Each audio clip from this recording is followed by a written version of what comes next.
మీ business ఏదైనా మీ ఊర్లో promotion చేయాలంటే అది సుమన్ టీవీతోనే సాధ్యం. ఇప్పుడే సంప్రదించండి. హాయ్ హలో నమస్తే వెల్కమ్ టు సుమన్ టీవీ. నేను మీ ముద్దం విక్రమ్. తెలంగాణ ప్రభుత్వం ప్రతిష్టాత్మకంగా చేపట్టినటువంటి 2024 డిఎస్సి ఫలితాల్లో చాలా వరకు అవకతవకలు జరిగాయని చెప్పేసి మనకు తెలుస్తా ఉన్నది. వివిధ జిల్లాల్లో చాలా వరకు ముఖ్యమంత్రి చేతుల మీదుగా వాళ్ళు ఆర్డర్ తీసుకున్నప్పటికీ కొన్ని రోజుల్లోనే వాళ్ళ ఆశలన్నీ ఆవిరైపోయినట్టుగా వాళ్ళని ఉద్యోగాల నుంచి తొలగించడం అయితే జరిగింది. మరి ముఖ్యంగా చెప్పాలంటే నిర్మల్ జిల్లాలో రవీందర్ రెడ్డి గారి పైన డిఓ రవీందర్ రెడ్డి గారి పైన ఇలాంటి ఆరోపణలు కూడా ఉన్నాయి. ఎందుకంటే అతను మొన్న మధ్య ట్రాన్స్ఫర్ అవుతున్నారని చెప్పేసి ప్రభుత్వం నుంచి ఉత్తర్వులు వెలువడగానే అంతకు ముందు ఆగమేఘాల మీద వాళ్ళు ఈ కౌన్సిలింగ్ నిర్వహించి స్పెషల్ ఎడ్యుకేషన్ లో ఎస్జిటి ప్లస్ ఇతర పోస్టులలో చాలా అవకతవకలు జరిగాయని చెప్పేసి మనకు తెలుస్తా ఉంది. ఇప్పుడు మనతో పాటు వీటిలో బాధితుడు ఒకరు మనతో పాటు ఉన్నారు. అతని పేరు వీరేష్. తనకు రావాల్సిన పోస్టుని అక్రమంగా వేరే వాళ్లకు ఇవ్వడం జరిగిందని చెప్పేసి అతను ఆరోపణలు లేవనెత్తా ఉన్నారు రవీందర్ రెడ్డి గారి పైన. వీటిపైన క్లుప్తంగా వివరాలు తెలుసుకునే ప్రయత్నం మనం చేద్దాం. చెప్పండి చంద్ర వీరేష్ గారు, నిర్మల్ జిల్లా విద్యాశాఖ అధికారి రవీందర్ రెడ్డి గారి పైన తీవ్ర ఆరోపణలు మీరు చేస్తూ ఉన్నారు. 2వ ర్యాంకు సాధించిన మీకు జాబు రాకపోవడానికి కారణం అతనేనని చెప్పేసి చెప్తా ఉన్నారు. వీటిపై పూర్తి వివరాలు మాతో ఒకసారి పంచుకోండి. సార్, నాకు నిర్మల్ జిల్లాలో 2nd ర్యాంకర్ స్పెషల్ ఎడ్యుకేషన్ ఎస్జిటిలో. సో నాకు 1:1 పేరు రాలేదు అనే సమాచారం కూడా నాకు తెలియదు. నాకు కాల్ చేయలేరు. సో అది నైటే 6 గంటలకు, సాయంత్రం 6 గంటలకు అందరికి పిలిచేసి 9 వరకు కౌన్సిలింగ్ పోస్టింగ్ ఇవ్వడం జరిగింది గౌరవ డిఓ గారు నిర్మల్ జిల్లాలో. సో ఏంటి సార్, నేను జిల్లాలో 2nd ర్యాంకు, ప్రాపర్ క్వాలిఫికేషన్స్, అన్ని డాక్యుమెంట్స్ ఓకే ఉన్నాయి, వెరిఫికేషన్ లో నాకు ఎటువంటి రిమార్క్ లేదు అని నేను అక్కడికి వెళ్ళి సార్ని కలిసి మాట్లాడడం జరిగింది డిఓ సార్ని. సార్ ఏమన్నారంటే, నువ్వు నిజంగానే ఎలిజిబుల్, నీ అన్ని కరెక్టే ఉన్నాయి, నువ్వు రేపు పొద్దున రా బాబు, నీకు పోస్టింగ్ ఆర్డర్ కాపీ ఇస్తామని చెప్పారు. సో చెప్పిన తర్వాత నేను ఆ రోజు మళ్ళీ వెళ్ళడం జరిగింది తెల్లారి. అట్లా ఒక 1 వీక్ వరకు వెళ్ళాను. అక్కడ లాస్ట్ కు మనకు ఏమన్నారంటే, సారు లేదు మీరు ఎలిజిబుల్ కాదు. ఫస్ట్ ఏమన్నారంటే క్లారిఫికేషన్ తీసుకుంటా అన్నాడు. ఎలిజిబిలిటీ క్రైటీరియాలో మీ క్వాలిఫికేషన్ ఏంటి తీసుకుంటా అన్నారు. తర్వాత ఏమన్నారు అంటే, మీరు ఎలిజిబుల్ కాదని చెప్పడం జరిగింది. సో 1:1 కోసం సార్ నేను ఒక 1 వీక్ నేను డిఓ ఆఫీసు చుట్టూ తిరిగాను. 1:1 అనేది మన కౌన్సిలింగ్ కంటే బిఫోరే పెట్టాలి. ఎవరు సెలెక్ట్ అయ్యారు, ఎవరు సెలెక్ట్ కాలేరు అనేది తెలియాలి కదా.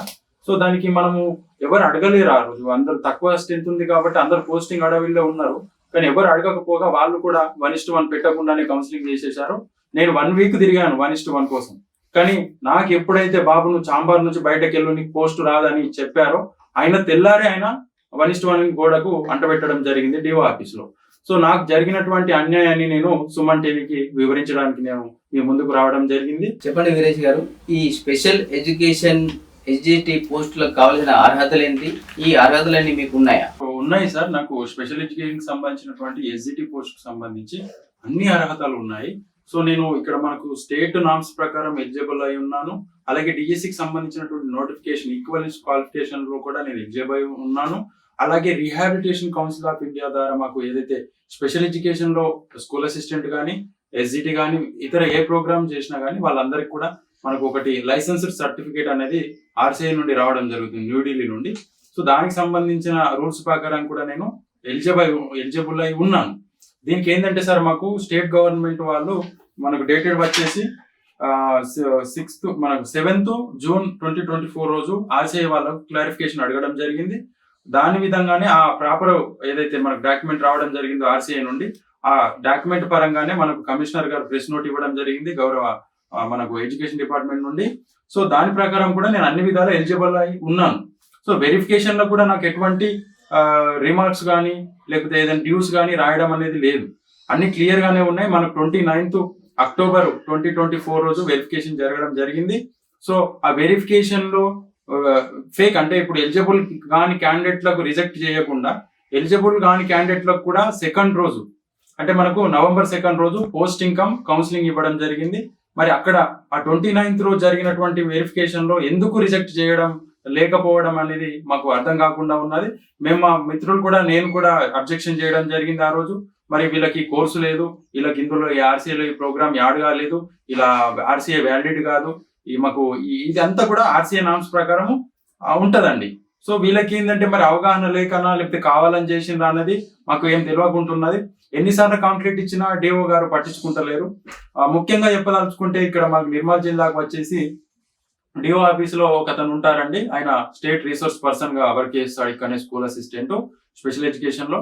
సో ఆయన ఆధ్వర్యంలో నాకు చాలా తీవ్రమైనటువంటి అన్యాయం జరిగింది. ముఖ్యంగా డిఓ సార్ కు సంబంధించినటువంటి విషయాలకు సంబంధించి దీనిని మిస్గైడ్ చేయడం జరిగిందండి.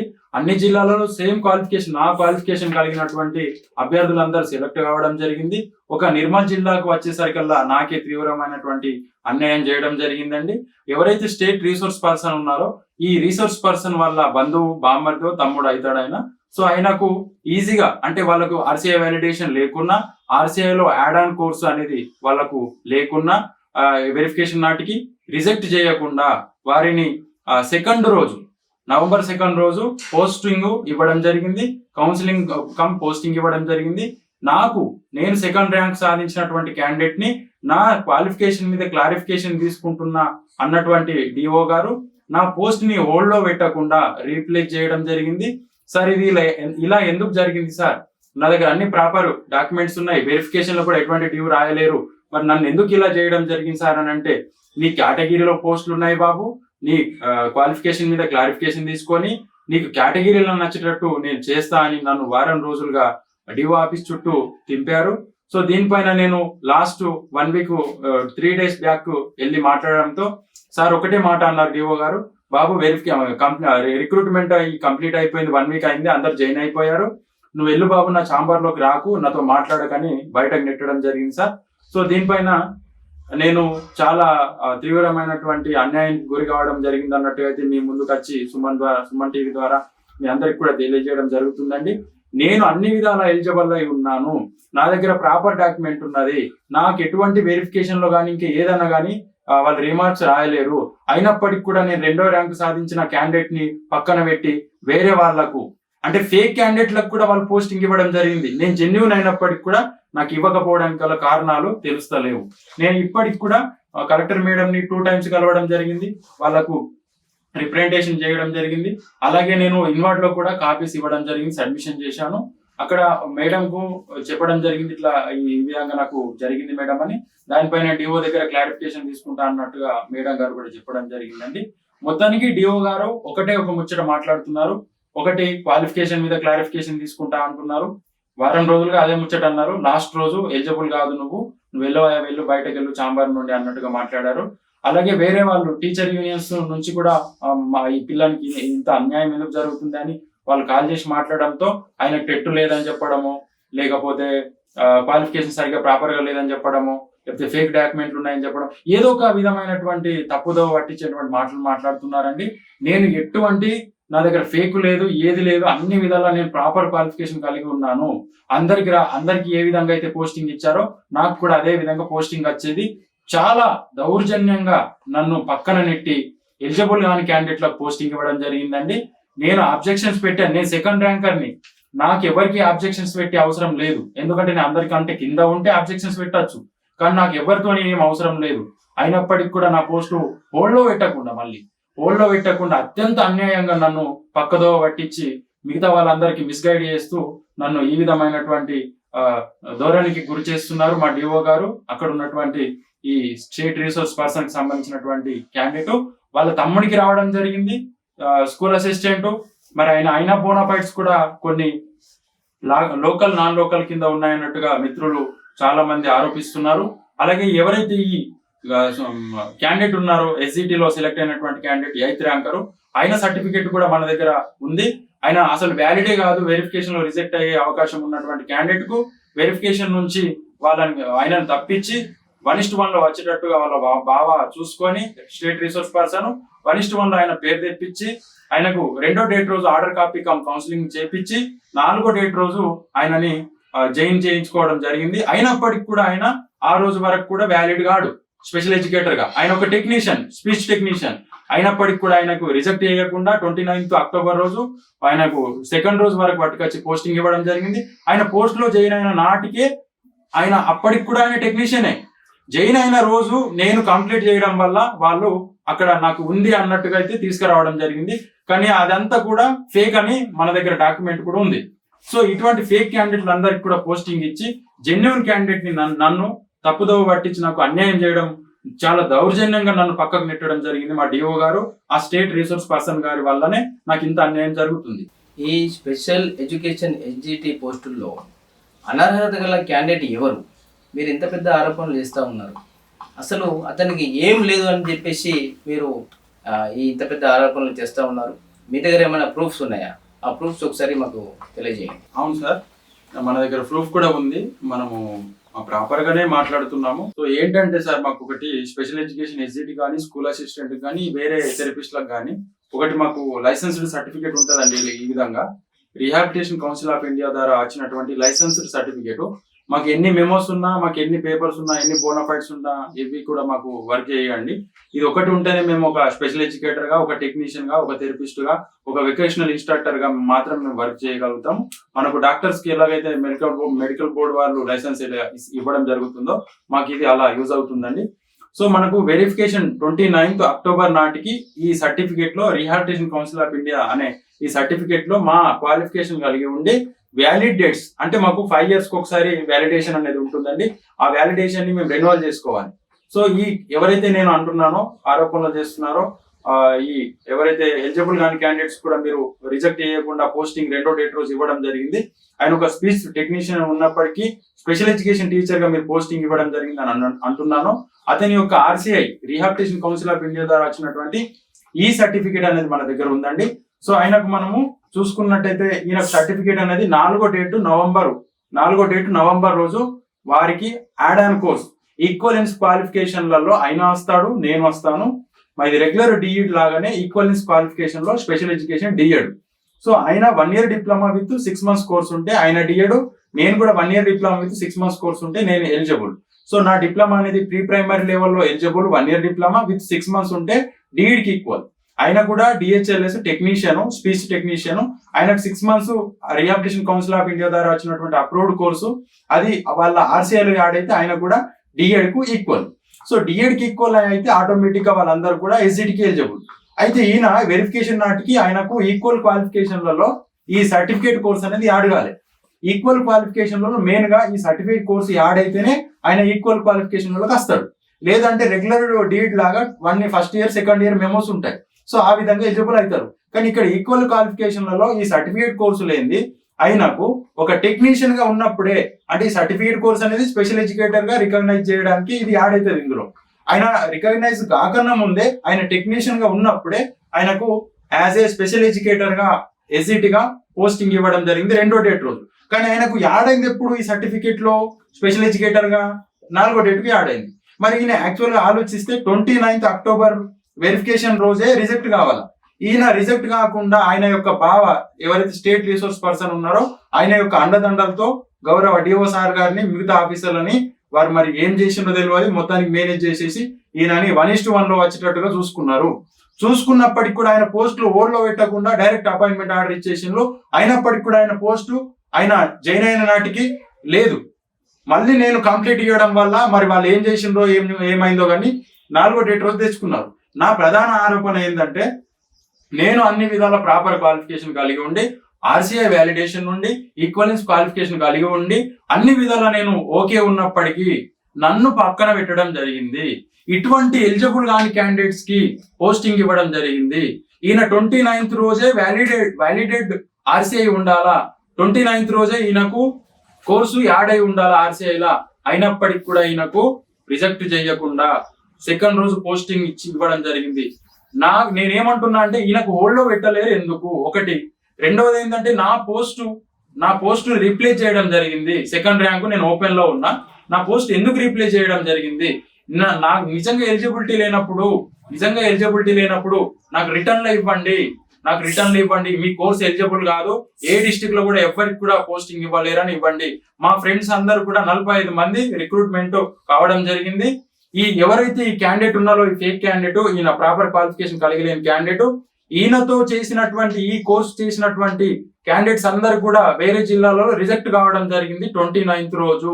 అయినా కానీ మన జిల్లాలో ఈయన 29th రోజు రిజెక్ట్ కాకపోవడానికి కారణం ఏంటిది?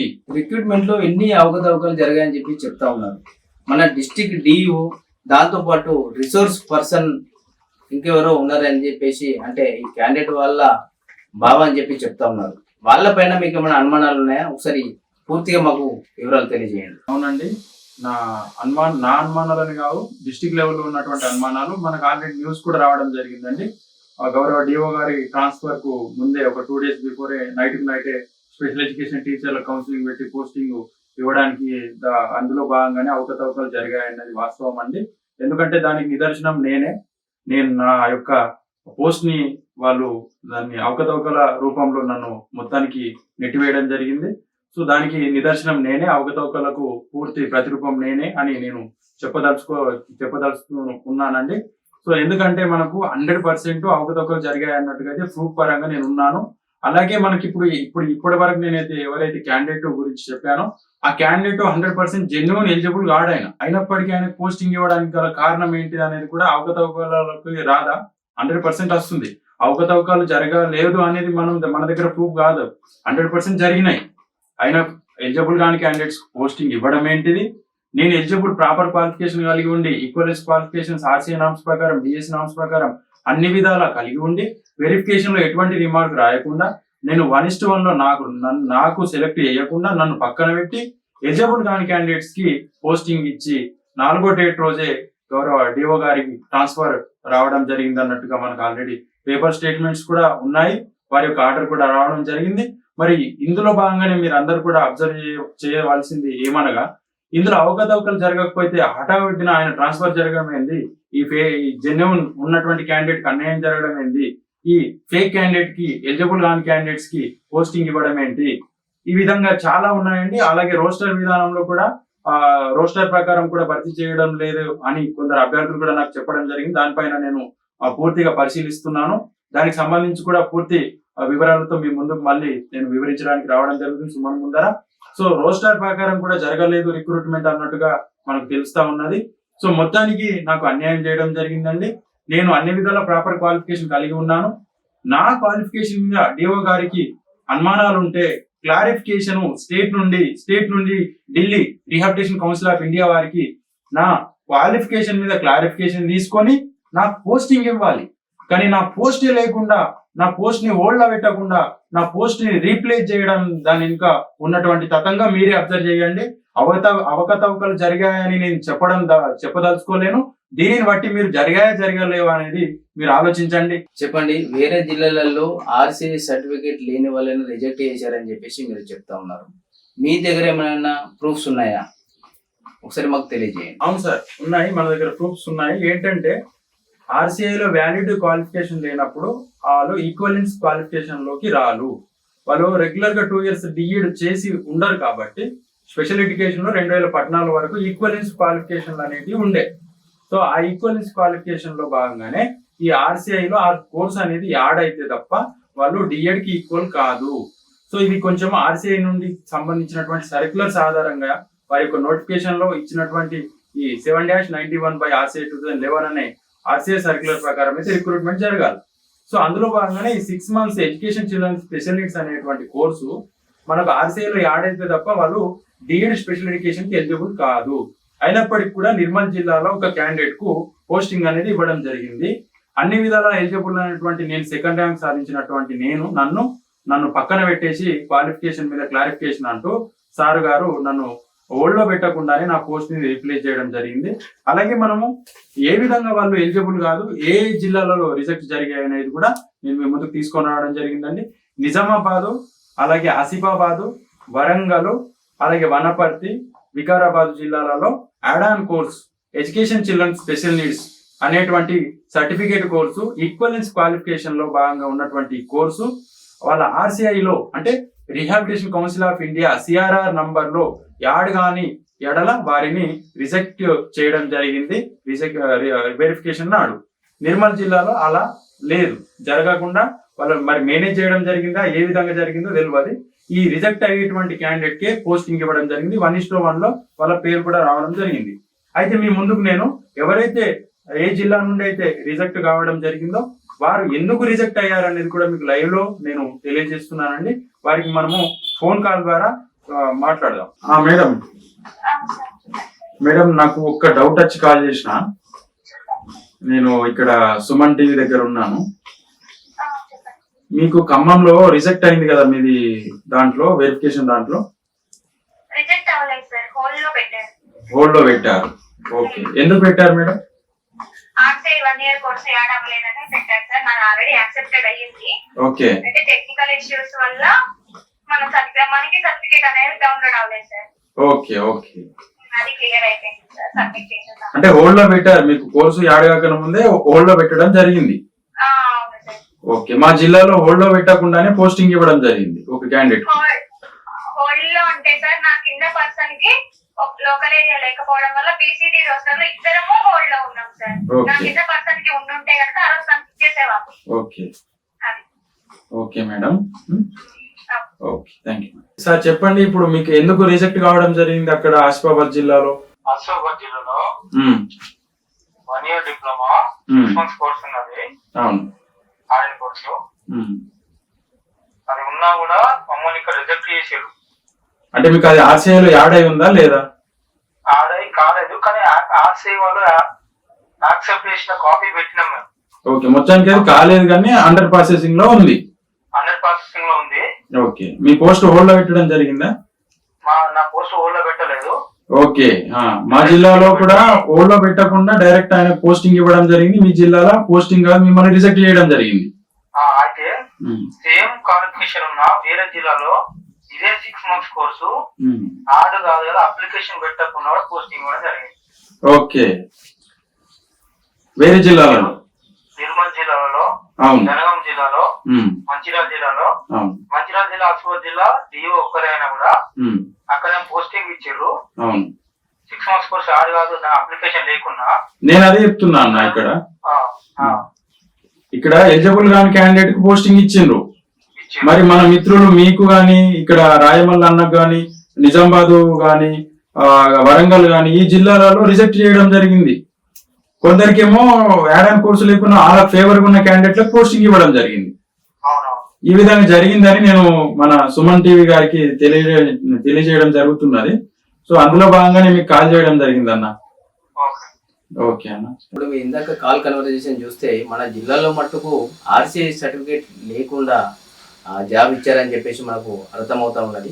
మరి ముఖ్యంగా చెప్పాలంటే ఇంత అన్యాయం జరిగిన మీరు ఫర్దర్గా ఎలాంటి స్టెప్స్ తీసుకోబోతున్నారు? మీకు జాబ్ కోసం ఎలాంటి ప్రయత్నం చేయబోతా ఉన్నారు? అవునండి, నాకు చాలా అన్యాయము అనేది చాలా అంటే చాలా తీవ్రంగా చేయడం జరిగింది. కావాలని చేయడం జరిగింది అన్నట్టుగా అయితే నేను అనుకుంటున్నాను. ఎందుకంటే ఇక్కడ అవకతవకలు జరగడం వాస్తవము. ఇక్కడ మీరు లాజిక్ ఆలోచిస్తే రెండో డేట్ రోజు మనకు నైట్ 6 గంటలకు పిలిచి సాయంత్రము 9 గంటల వరకు పోస్టింగ్ ఇవ్వడము. అలాగే మూడో డేట్ రోజు ఒక రోజు తప్పించేసి 4వ డేట్ రోజు సారు ట్రాన్స్ఫర్ కావడం, డిఓ సార్ గారు. మనం 29th రోజు ఎవరైతే ఇంటర్మీడియట్ ఒరిజినల్ సర్టిఫికేట్ లేని క్యాండిడేట్ కూడా రిజెక్ట్ చేయకుండా 1:1 లో రికమెండ్ చేయడము. అలాగే ఆర్సీఐలో వ్యాలిడ్ సర్టిఫికేట్ ఈక్వలెన్స్ క్వాలిఫికేషన్ లో valid certificate add on course add కాకుండా కానీ అటువంటి క్యాండిడేట్లకు పోస్టింగ్ ఇవ్వడం, ఇవన్నీ కూడా అవకతవకాలకు నిదర్శనం అన్నట్టుగా అయితే నేను చెప్పదలుచుకున్నానండి. అలాగే నా యొక్క ఫర్దర్ మూమెంట్ ఏంటంటే మనకి ఈ డిఎస్సికి సంబంధించినటువంటి చైర్మన్ గారు, మన గౌరవ కలెక్టర్ మేడం గారు, సో వారి దృష్టికి కూడా నేను గతంలో ఈ వీక్ లో 3-4 times కలవడం జరిగిందండి. అలాగే ఇన్వర్ట్ లో కూడా మనము రిప్రజెంటేషన్ ఇవ్వడం జరిగింది. గౌరవ కలెక్టర్ గారు దీనిపైన దృష్టి సారించినట్టయితే దీనిపైన పూర్తి అంశాలు వారు రీవెరిఫికేషన్ కావచ్చు, అలాగే క్వాలిఫికేషన్ సంబంధించినటువంటి ఎలిజిబిలిటీ కావచ్చు, మా అటువంటి అన్యాయానికి గురైనటువంటి వ్యక్తులపైన ఎంక్వైరీస్, ఏదైనా ప్రాపర్ క్వాలిఫికేషన్ గురించి కానీ ఈ రిజెక్ట్ కావడానికి గల కారణాలని వారి యొక్క యంత్రాంగం ద్వారా సమకూర్చుకొని వారు ఒక విధమైనటువంటి నిర్ణయం తీసుకున్నట్టయితే మా అందరికి కూడా న్యాయం జరుగుతుందండి. అలాగే ముఖ్యంగా ఒకటి నేను డిమాండ్ చేస్తా ఉన్నాను. ఒకటి, రీవెరిఫికేషన్ పెట్టాలి. అన్యాయంగా ఎవరైతే పోస్టింగ్ తీసుకున్నారో వారికి సంబంధించినటువంటి వారి పైన యాక్షన్ తీసుకోవాలి. న్యాయబద్ధంగా ఉన్నటువంటి మా అటువంటి క్యాండిడేట్స్ అందరికి కూడా పోస్టింగ్ ఇవ్వాలి. దీనికి మెయిన్ గా రీవెరిఫికేషన్ పెడితే తప్ప ఎటువంటి దారి లేదు. కాబట్టి గౌరవ కలెక్టర్ గారిని నేను కోరడం జరిగింది నిన్న కూడా. రీవెరిఫికేషన్ పెట్టాలి. అలాగే నేను రిజెక్ట్ కావడానికి గల కారణాలు డిఓ సార్ గారికి అడిగితే ఏది కూడా క్లారిటీ ఇవ్వడం లేదు. 1 వీక్ వరకు నన్ను డిఓ ఆఫీస్ చుట్టూ తింపి ఇప్పుడు లేదని అంటున్నారు అన్నట్టుగా మేడం గారికి కూడా వివరించడం జరిగింది. నేను 6th రోజు కూడా వారికి ఎక్స్ప్లెనేషన్ చేయడం జరిగింది. కాబట్టి మేడం గారు ఇప్పటికైనా కానీ వారి యొక్క నిర్ణయాన్ని వాళ్ళు చూపించినట్టయితే మా అటువంటి క్యాండిడేట్స్ అందరికి కూడా న్యాయం జరుగుతుందండి. రీవెరిఫికేషన్ పెట్టాలి. మా అటువంటి వాళ్లకు ప్రాపర్ గా ఉన్నటువంటి వాళ్ళందరికి కూడా పోస్టింగ్ ఇవ్వాలి. మా అందరికి కూడా న్యాయం జరగాలి. కలెక్టర్ మేడం ద్వారా నేను రిక్వెస్ట్ చేస్తున్నాను వాళ్ళందరికి కూడా. సో ప్రాపర్ గా మాకు న్యాయబద్ధంగా రావాల్సినటువంటి పోస్ట్ ని వచ్చేటట్టుగా మేడం గారు చూడాలి. అలాగే కలెక్టర్ మేడం అని కాదు, అలాగే నేను అధికారుల దృష్టికి, ఇతర పెద్ద అధికారుల దృష్టికి, ఉన్నత అధికారుల దృష్టికి కూడా తీసుకెళ్తాను. అలాగే లీడర్లకు దృష్టికి కూడా నేను తీసుకెళ్తాను. దీనిని పెద్ద మొత్తంలోనే నాకు న్యాయబద్ధమైనటువంటి విషయం కాబట్టి పెద్ద మొత్తంలోనే నేను వెళ్ళడానికి సిద్ధంగా ఉన్నాను. నాకు జరిగినటువంటి అన్యాయము ఎవరికి జరగద్దు. నాకు గౌరవ కలెక్టర్ గారు అలాగే మన అధికారులు కూడా నాకు నా యొక్క ప్రాపర్ క్వాలిఫికేషన్, ప్రాపర్ ఇన్ఫర్మేషన్ ని ఎంక్వైరీ చేసి నాకు పోస్టింగ్ ఇవ్వాలి, నాకు అపాయింట్మెంట్ ఆర్డర్ ఇచ్చి నాకు న్యాయం చేయాలన్నట్టుగా అయితే సుమన్ టీవీ ద్వారా కోరుకుంటున్నాను. నాకు అన్యాయం జరిగిందన్న క్షణం తెలియగానే సుమన్ టీవీ గారు నాకు అప్రోచ్ అయ్యి, బాబు ఏంటి నీ సమస్య అని తెలుసుకోవడానికి నన్ను రమ్మని ఈ విధమైనటువంటి ఎంక్వైరీ చేయడం నాకు చాలా సంతోషంగా ఉంది. కాకపోతే ఒక విధమైనటువంటి పెద్ద ఆశ్చర్యకరం ఏంటంటే ఎలిజిబుల్ కాని క్యాండిడేట్స్ కి పోస్టింగ్ ఇవ్వడము, అన్ని విధాల జెన్యున్ అయినటువంటి క్యాండిడేట్ నన్ను పక్కన పెట్టడము, ఇది లోపల జరిగినటువంటి అవకతవకలుగా అయితే నేను మీ ముందుకు తీసుకొని రావడం జరిగిందండి. ఇటువంటి మంచి అవకాశాన్ని ఇచ్చినటువంటి సుమన్ టీవీ గారికి, వారి యొక్క బృందానికి నా యొక్క కృతజ్ఞతలు, ధన్యవాదాలు. చూశారుగా, ఈ వీరేశం అనే అబ్బాయికి ఎంత అన్యాయం జరుగుతుందో అతని మాటల్లో అయితే మనం విన్నాం. మరి ముఖ్యంగా చెప్పాలంటే ప్రభుత్వ పెద్దలు, అధికారులు వీటిపైన చర్యలు తీసుకొని ఈ వీరేశం అనే అబ్బాయికి తను న్యాయబద్ధంగా అతని పోస్ట్ అతనికి ఇవ్వాలని చెప్పేసి మేము ప్రభుత్వ పెద్దలకు, దాంతోపాటు అధికారులకు, గౌరవనీయులైన జిల్లా కలెక్టర్ గారికి ప్రత్యేకంగా మేము తెలియజేయడం అయితే జరుగుతూ ఉన్నది. వీటిపైన చర్యలు తీసుకొని అవకతవకలు పాల్పడే వారిపైన చర్యలు తీసుకోవడము, దాంతోపాటు జెన్యూన్ అభ్యర్థులకు వాళ్ళ జాబులు వాళ్ళకి ఇప్పించే విధంగా చర్యలు తీసుకోవాలని మేము కోరుతా ఉన్నాం.